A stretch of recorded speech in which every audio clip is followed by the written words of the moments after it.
आपल्या समाजात सत्तेची रीण अशा माणसाला कोणत्या थरापर्यंत घेऊन जाऊ शकते? जेव्हा राजकारणातील पॉवर आणि वैयक्तिक हव्यास एकत्र येतात तेव्हा त्याचे परिणाम किती भयानक असू शकतात याचा विचार आपण कधी केला आहे का? एका बाजूला निवडणूक सुरू आहे, प्रचाराचा धुराळा उडतोय आणि त्याच वेळी पडद्यामागे एक असा खेळ सुरू आहे ज्यामुळे एका 33 वर्षीय महिलेला स्वतःचं जीवन संपवावं लागतंय. विचार करा, एका महिलेला इतका मानसिक त्रास दिला जातो, लग्नासाठी इतका तगादा लावला जातो की तिला मृत्यू हाच सुटकेचा एकमेव मार्ग वाटू लागतो. आणि हे करणारा दुसरा तिसरा कोणी नसून एका राष्ट्रीय पक्षाचा माजी नगरसेवक आहे. त्याची स्वतःची पत्नी सध्या त्याच शहरात निवडणूक लढवत आहे. आज आपण बोलणार आहोत महाराष्ट्रातील अहिल्यानगर जिल्ह्यातील जामखेड येथील एका घटनेबद्दल. ही घटना आहे नृत्यांगना दीपाली पाटील यांच्या आत्महत्येची आणि त्यामागे दडलेल्या राजकीय चेहऱ्याची. हे प्रकरण केवळ एका आत्महत्येचे नाहीये, तर सत्तेचा गैरवापर, स्त्रियांकडे बघण्याचा समाजाचा दृष्टिकोन आणि एका कलाकाराची झालेली कुसमट याबद्दल आज आपण या प्रकरणाच्या मुळाशी जाऊया आणि जाणून घेऊया की त्या दिवशी नेमकं काय घडलं होतं. नमस्कार मंडळी, तुम्ही पाहत आहात तुमच्या हक्काचं आपला महाराष्ट्र न्यूज. तर तुमचं सर्वांचं तुमच्या हक्काच्या आपला महाराष्ट्र न्यूज या चॅनलमध्ये मनापासून स्वागत आहे. तर मंडळी, या घटनेची सुरुवात होते 4 डिसेंबर 2025 वार गुरुवार. जामखेड हे तसं गजबजलेलं शहर. या शहरात घुंगरू कला केंद्र नावाचे एक ठिकाण आहे, जिथे दीपाली गोकुळ पाटील नावाची 33 वर्षांची महिला नृत्यांगना म्हणून काम करत होती. ती मूळची कल्याणची, पण पोटा पाहण्यासाठी आणि कलेच्या आवडीपोटी ती जामखेडमध्ये स्थायिक झाली होती. गुरुवारी सकाळी साधारण 12च्या सुमारास दीपाली तिच्या मैत्रिणींना सांगते की ती बाजारात जाऊन येते. ती घरातून बाहेर पडते, पण तिला बाजारात जायचं नव्हतं. तिने एक रिक्षा पकडली आणि ती खेड खर्डा रोडवर असलेल्या साई लॉज येथे पोहोचली. येथेच या प्रकरणाला एक वेगळं वळण मिळतं. कारण लॉजवर ती एकटीच गेली नव्हती किंवा फक्त तीच तिथे उपस्थित नव्हती. पोलिसांच्या तपासात आणि सीसीटीव्ही फुटेजमध्ये एक धक्कादायक गोष्ट समोर आली. दुपारी 12:50 सुमारास दीपाली लॉजवर पोहोचली, पण तिच्या काही वेळा आधी किंवा नंतर तिथे आणखी एक व्यक्ती पोहोचली होती. ती व्यक्ती होती संदीप सुरेश गायकवाड, जामखेडचा माजी भाजप नगरसेवक.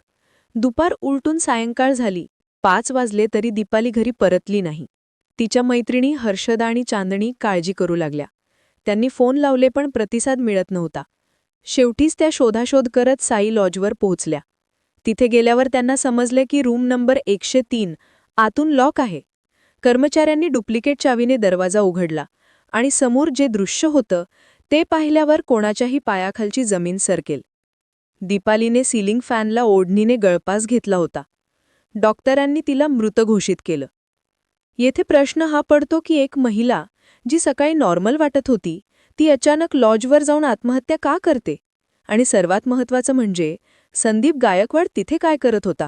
या प्रकरणात ज्याचं नाव समोर आलं आहे तो संदीप सुरेश गायकवाड हा काही सामान्य व्यक्ती नाही. तो जामखेड नगर परिषदेचा भाजपचा माजी नगरसेवक आहे. एवढंच नाही तर सध्या तिथे नगर परिषदेच्या निवडणुकांचे वातावरण तापलेलं आहे. विशेष म्हणजे संदीप गायकवाड याची पत्नी लता गायकवाड या प्रभाग क्रमांक 5 मधून भाजपच्या तिकिटावर निवडणूक लढवत आहेत. इथे सत्तेचं एक विचित्र समीकरण दिसतं.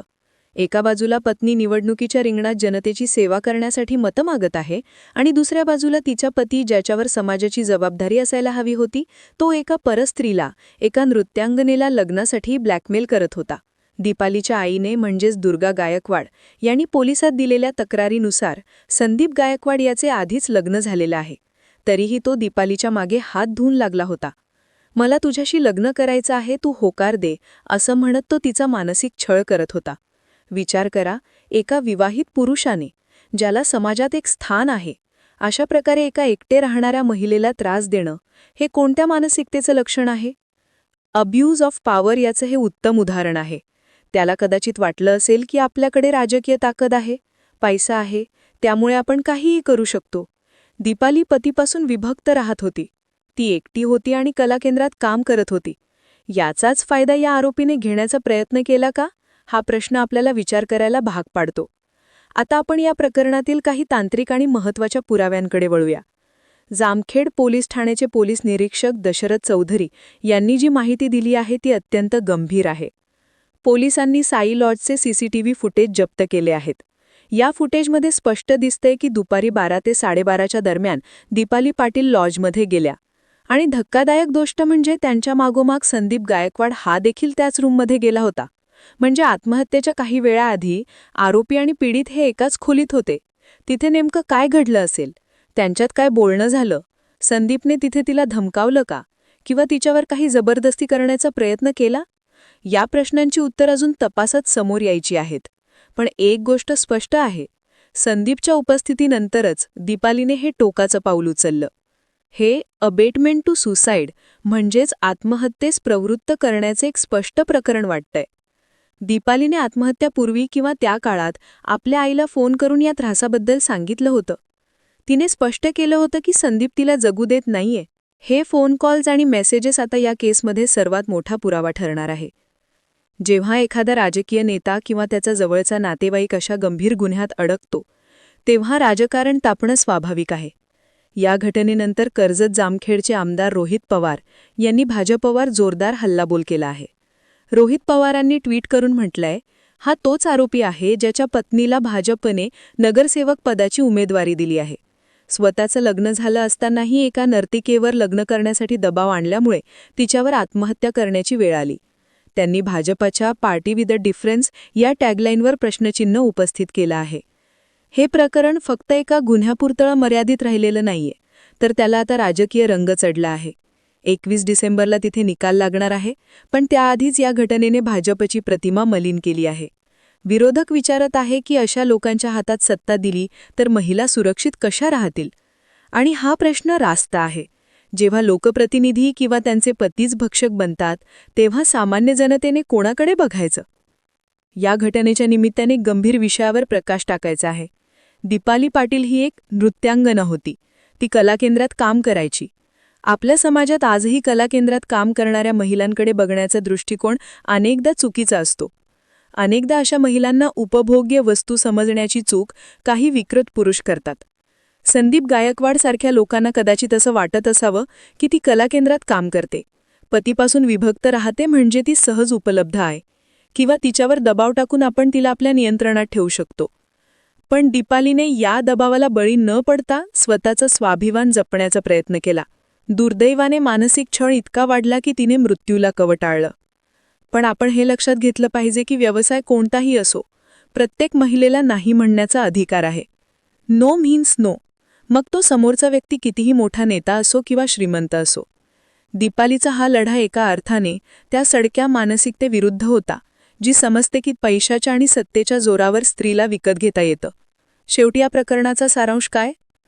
जामखेडमध्ये एक दुर्दैवी घटना घडली. एका 33 वर्षीय महिलेने, दीपाली पाटीलने एका राजकीय नेत्याच्या संदीप गायकवाडच्या जाचाला कंटाळून आत्महत्या केली. पोलिसांनी तत्परता दाखवत आरोपीला अटक केली आहे आणि कलम 108 अंतर्गत गुन्हा दाखल केला आहे. पण शिक्षा फक्त कागदावर होऊन चालणार नाही. या प्रकरणाचा तपास निष्पक्षपणे होणं गरजेचं आहे. राजकीय दबावामुळे पुरावे नष्ट केले जाऊ नयेत याची काळजी प्रशासनाला घ्यावी लागेल.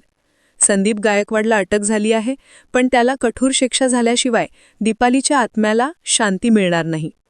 ही घटना आपल्यासमोर अनेक प्रश्न सोडून जाते. राजकीय पक्षांनी उमेदवारी देताना उमेदवारांच्या किंवा त्यांच्या पती किंवा पत्नीच्या चारित्र्याची पडताळणी करायला नको का? जेव्हा एखादा लोकप्रतिनिधी अशा गुन्ह्यात अडकतो, तेव्हा पक्षाने त्यांच्यावर तातडीने कारवाई करून त्यांना पक्षातून बाहेर काढायला नको का? तुमचं यावर काय मत आहे? अशा प्रकरणांमध्ये राजकीय पक्षांची जबाबदारी काय असावी? आणि महिला सुरक्षेसाठी फक्त कायदे पुरेसे आहेत का? की मानसिकतेत बदल होण्याची गरज आहे? खाली कमेंट्स करून नक्की सांगा.